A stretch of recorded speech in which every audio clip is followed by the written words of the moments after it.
सुबह सुबह के 8 बजे हैं और चारों तरफ कोहरा अब कुछ हल्का हो चला है। सुबह 6-7 बजे तो काफ़ी घना कोहरा था, मगर नए साल की शुरुआत में तीसरा दिन है आज, और कोहरे के साथ ही दिल्ली में भारी शीतलहर चल रही है। भारी शीतलहर चल रही है। पहाड़ी क्षेत्रों में जितने भी पहाड़ों पर बर्फ़बारी हुई है, अब वो बर्फ़ पिघलने शुरू हो गए हैं और पहाड़ से उतर करके वो हवा धीरे धीरे मैदानी इलाके में आ रही है, जिसके चलते कल परसों तक जो दिल्ली का टेम्परेचर 8 और अधिकतम 12, 13, 14 चल रहा था, वो धीरे धीरे अधिकतम टेम्परेचर 10 और 12 के बीच में आ गया है और न्यूनतम टेम्परेचर 7 और 8 पे आ गया है। और ठंडी हवा के चलते आदमी ठिठुरने के लिए है। हवा में कम कपकपाहट है और मौसम विभाग का अनुमान है कि अगले 1 सप्ताह तक दिल्ली में भी ऐसा ही रहेगा। यानी ठंड पड़ेगी, धुंध भी होगा, कोहरा भी होगा और बीच बीच में बारिश भी होगी।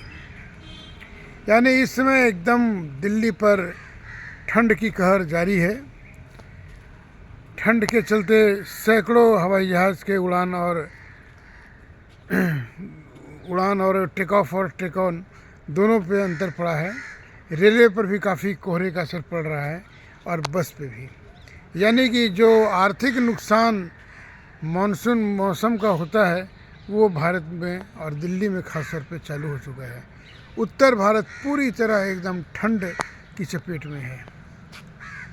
ठंड की चपेट में है।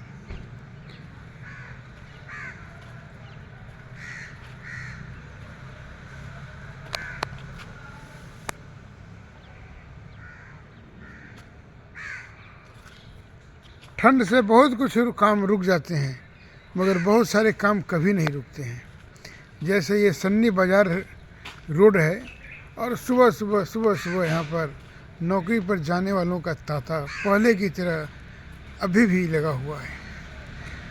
मैं बाउंड्री वॉल के ऊपर से आपको दिखा रहा हूँ कि लोग ठिठुरते हुए भी कैसे और किस तरह नौकरी पर जाने के, अभी हालांकि नौकरी पर जाने वालों की भीड़ अभी शुरू नहीं हुई है। इक्का दुक्का लोग ही जा रहे हैं, मगर थोड़ी देर में ये और ज़्यादा बढ़ जाएगी। थोड़ी देर में भी और ये बढ़ जाएगी।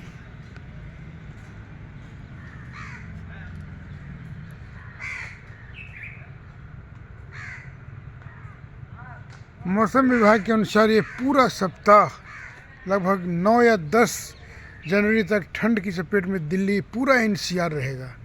उत्तर भारत में भी राजस्थान के ज़्यादातर इलाकों में, शेखावटी, चिवाड़ा, ये सब इलाकों में 0 और 1 टेम्परेचर पहुंच चुका है। गंगानगर वगैरह में भी तापमान 0 और 1 के बीच में है। पंजाब के भी ज़्यादातर शहरों में एकदम बुरी तरह ठंड का असर पड़ा हुआ है और वहाँ भी टेम्परेचर 1 और 2 के बीच में चल रहा है। हरियाणा, पंजाब, पश्चिमी उत्तर प्रदेश, उत्तराखंड, ये सब अभी ठंड की गोद में है और ठंड का पूरा प्रकोप इसमें लगा हुआ है। दिल्ली भी इससे छूती नहीं है और दिल्ली में भी काफ़ी हद तक ठंड का असर गहरा चुका है।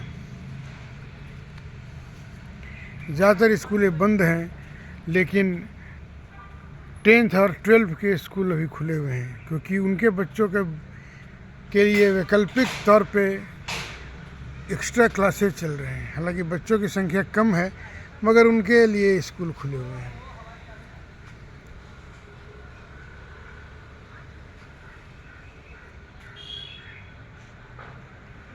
बंगाल की खाड़ी में भी काफ़ी पश्चिमी विक्षोभ का असर लग रहा है, जिसके चलते उत्तराखंड, छत्तीसगढ़, जिसके चलते उड़ीसा, झारखंड और बिहार वगैरह में भी काफ़ी मौसम में नरमी है।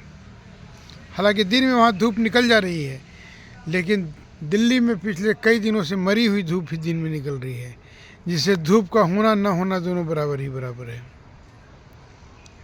मौसम विभाग की माने तो अमृतसर में अभी कई पश्चिमी विक्षोभ के हिट करने की संभावना अगले 3-4 दिन में है, जिससे अभी तापमान में और गिरावट आएगी, लोगों की परेशानियां बढ़ेंगी, बारिश हो सकती है और कोहरा भी बढ़ेगा, ठंडी हवाएं भी चलेंगी। यानी कुल मिलाकर के अगर माने तो आने वाला सप्ताह दिल्ली वालों के लिए कोई सुखद नहीं है। बच के रहिए ठंड से और पर्याप्त कपड़े पहनकर ही निकलें, नहीं तो ठंड ने कहीं अगर मार दिया तो फिर अस्पताल जाने से कोई रोक नहीं सकता।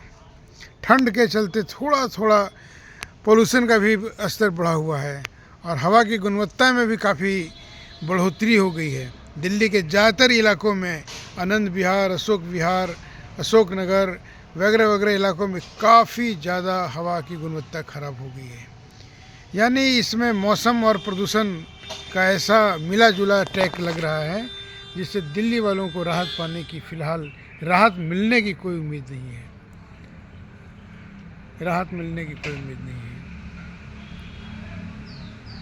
न्यू कोंडली सन्नी मार्केट से मैं अनामी।